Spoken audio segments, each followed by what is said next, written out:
Hold on. Let me see your hands. Cory, come out, Cory. Come out. Come out. Sir, come on out. Are you now willing to answer questions or make a statement?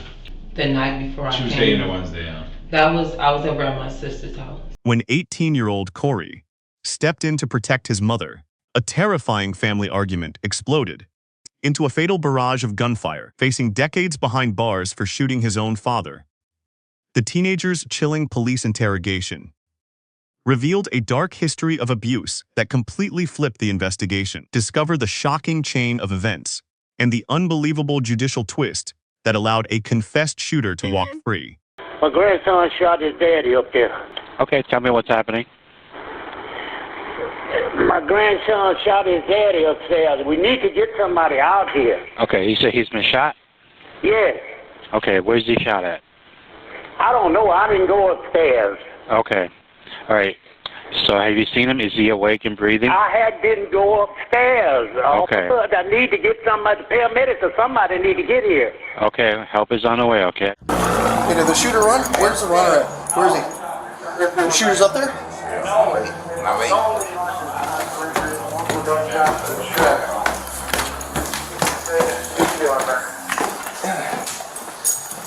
Just wanted to one of us access in Unit 8, all of us medical answer. Where's the son? I don't know if that's, I think that's the son. I think the son. Grandson? In the apartment. Anybody else in the house? Apartment's clear. Apartment's clear. Sorry, there's cases all around me right now. Yeah, there's cases everywhere. We'll say probably like 30. Can you go get someone? I got the gun right here. You want to do that? We got a firearm here. We got firearm recovered right here.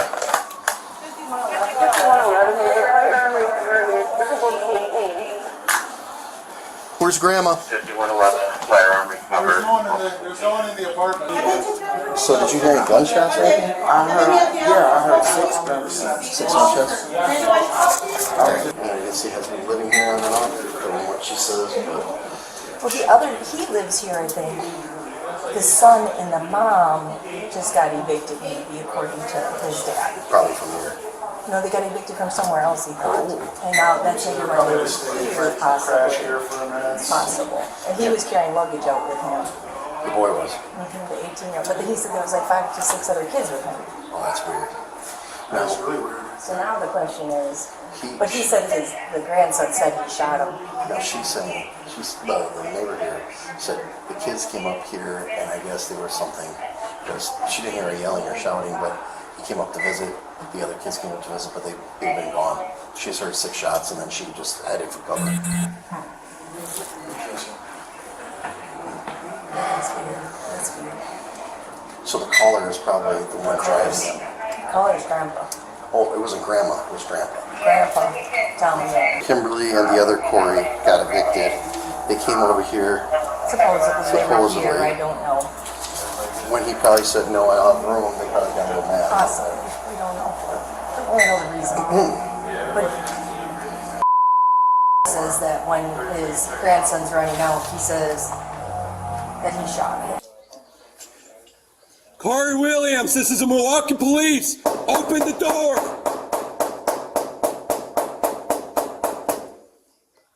It's open it! Open it now! What's he saying? I can't hear him. He said run off the back door or something. Hold on. Let me see your hands. Cory, come out, Cory. Come out. Come out. Sir, come on out. The babies are in. Who else is in here? Who else is in here? The babies. Can I get my sisters? Can I get my sisters? Yes, all right. Can I please? Hey, let me see your hand! Realizing that you have these rights, are you now willing to answer questions or make a statement? Nope. All right. All right, brother. We're going to take back upstairs then, okay? Realizing they have these rights, are you now willing to answer questions or make a statement? Is that okay if we talk to you? Okay. I guess let's start. Where did you stay where did you stay? Would have been The night before I came. Tuesday and a Wednesday, yeah. I was over at my sister's house. Okay, and that is where? That was on 48th and Custer. Okay, and then you stay there by yourself? No, my other sister is there too. That's my sister's house. But none of your kids were there? No, they were still over there at their dad's house. Okay. Yeah. And then you get contacted that there was this false signature, and then what do you do next? And then that's when I put on my clothes, and then I contacted Cory and I said, hey, you guys put your clothes on because I want to go over there and grab the babies or whatever because your dad is doing too much. So I just want you guys to go with me. Just talk to your son, Cory. Yeah, okay. Cory Jr. I just asked him like, hey, could you and Aiden come down there with me just for like safety reasons so I can go grab the kids.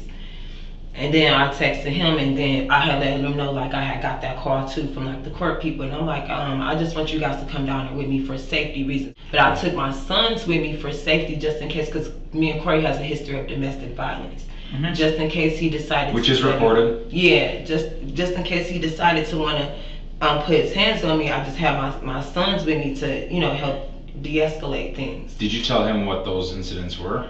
Yesterday, did you go into detail about what those were or not? No, we didn't. Okay, and then you can if you want or you don't have to. Was it physical or just, Yeah, like so far as with Cory with me, it was physical. So what was the trigger point? What made it? The trigger point was like when me and Cory Sr. was talking in a conversation, then Cory Jr. stepped in and told him like pertaining like let us go. It was like something in that matter, like let us go, move out the way, let us go. And then after that, that's when them two, they started getting into it and getting into a tussle, and then I had to step into them like twice to break it up. They got into a tussle, okay. Yeah. Who's all in the apartment when the arguings occur? It's everybody, and then I had my little ones go out into the hallway. They're kind of like at the sofa by the door, and as they're arguing, I'm telling them like, go to the door. Go to the door. Was the door open or closed when it was closed? It was closed, okay. So like Aiden must have called on to me telling the little ones to open the door, to go to the door, and he rushes to the door and opens it up and lets them out. He goes out and he lets them out. So he's in the hallway and I stepped from in between them to go help him to help the rest of the kids into the hallway, and I was gonna go tell him to take the kids to the car. And that's when I heard the gunshots. That's when I heard it. Where were you when the gunshots are struck? I was in the hallway. Okay. Me and Aiden was both in the hallway. How long were you in the hallway for? Like, I want to say, like a second. Like I walked, as soon as I walked out the door, bam, bam, bam, bam, bam. That's when I heard it, and I turned back around and I ran back into the house. Okay. Now my kids don't have a father. I don't have a dad. Things escalate very quickly from forgery signatures to, unfortunately, these things happen quite often in our city. I would have just went by myself. I didn't want any of this to happen at all. I would have just went by myself and called the police. Well, but I was just scared to go by myself. In your defense, you went in a way that you felt safe, right? Mm-hmm. Like nobody's going to put themselves in a predicament where they're going to go and not feel safe. So you know, based upon past history, right, that it probably wouldn't be the best thing to do is to go by yourself as a woman. And no offense, but you're not burly woman. Was your dad there? No. Okay, so he wasn't home when you guys got there?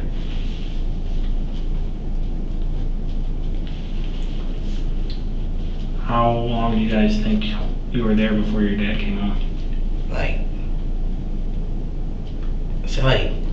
5 to 10 minutes, maybe 20. Okay, so 5 to 20 minutes.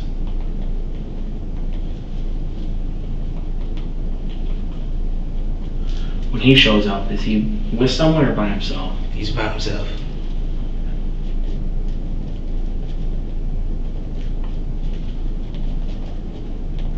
Okay, and then if you're able to kind of explain what happened. But when he came in? Yeah. He came in like to the front door. I was grabbing my stuff, putting it in a suitcase, like my computer and my clothes.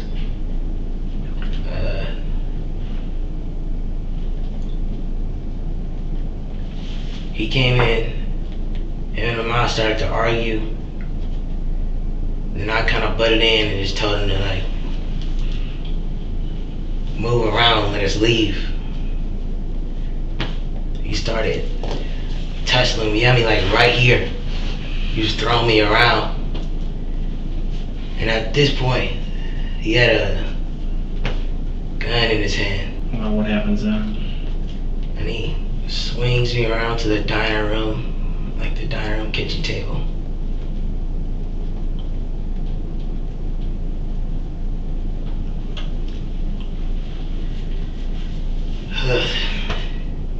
And he swings me over there and there's uneven. I know this is really tough, man. I can't even put myself in your shoes. He swings me over to the table. And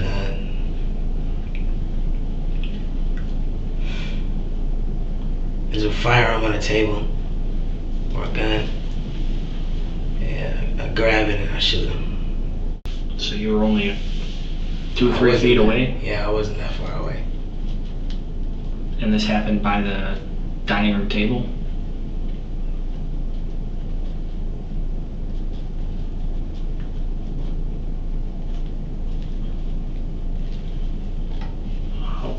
When you were able to shoot, was his hand still on you, or did he manage to let go? He let go. Okay. So then he let go, and then you were able to shoot? Yeah.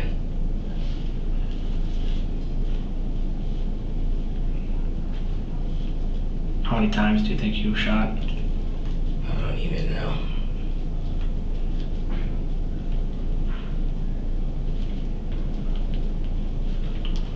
What was he doing at that point? Like when I grabbed it? Yeah, like when you started shooting, what was he doing? I don't even remember.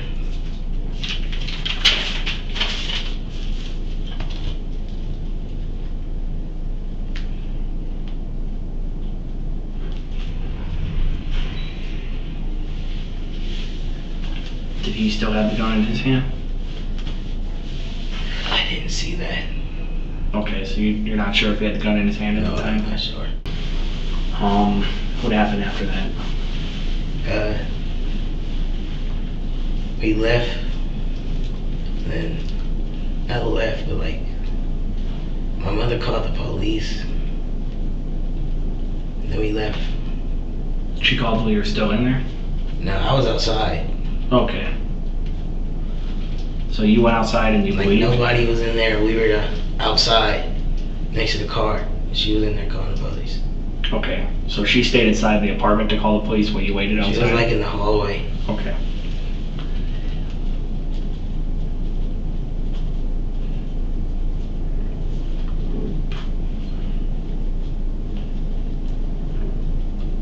Did your siblings go with you? Like to the car? Yep. They went the moment it went down, like they left. Like they. Can you try to remember how many times you shot? Like, was it more than 5 or less than 5? More. Was it more than 10 or less than 10? It was more than 5. I know that. Okay, so 5 to 10. Okay, is it more than 10 or do you remember? I don't. Okay. And when your dad fell, did you continue to shoot from your recollection? No. No? No. Okay. By the time he fell, it was over. Okay. Because we'll bring in a few photos, and the only reason why we asked that is because in the crime scene where he was, there was casings around his body. No. We'll show you some photos, man, just to try and clear things up, okay? Alright. Anything else you want to ask? That should be good for until we grab the photos. I guess the biggest thing is I mean, why? Like, right? Like, why did you shoot? He was attacking me. That dude is like 300 pounds. But then at the time you told my partner that he had you by the shirt, right? But that, and correct me if I'm wrong, you didn't see him with the gun at that point when you started firing? I did see him with the gun. When you started firing? No, when he first started to pull on my shirt, I saw him with the gun. Yep. When I was by the table, he had his arm like this. Okay. So at that point you didn't see it, but I knew it was there, yeah. Okay. Did you see what happened to that firearm after all this transpired? No. Do you know where you were standing when you started? I was in front of the table, like literally, like right there, in front of the bucket. And then where were you when you stopped shooting? Probably like right here, right there. Okay, so you think you only took a step or two? I don't know how many steps, but I know I moved. Okay.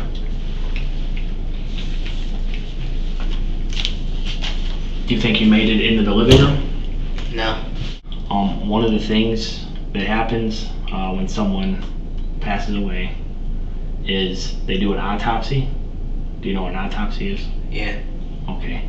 So part of an autopsy is that they'll examine any wounds that someone has, like any injuries, especially bullet holes, and they'll see when those came in, try to determine how far away the gun was when it was fired, and kind of the path that that bullet took through the person, okay? And that helps us also kind of recreate what happened. I know I'm throwing a lot of information at you.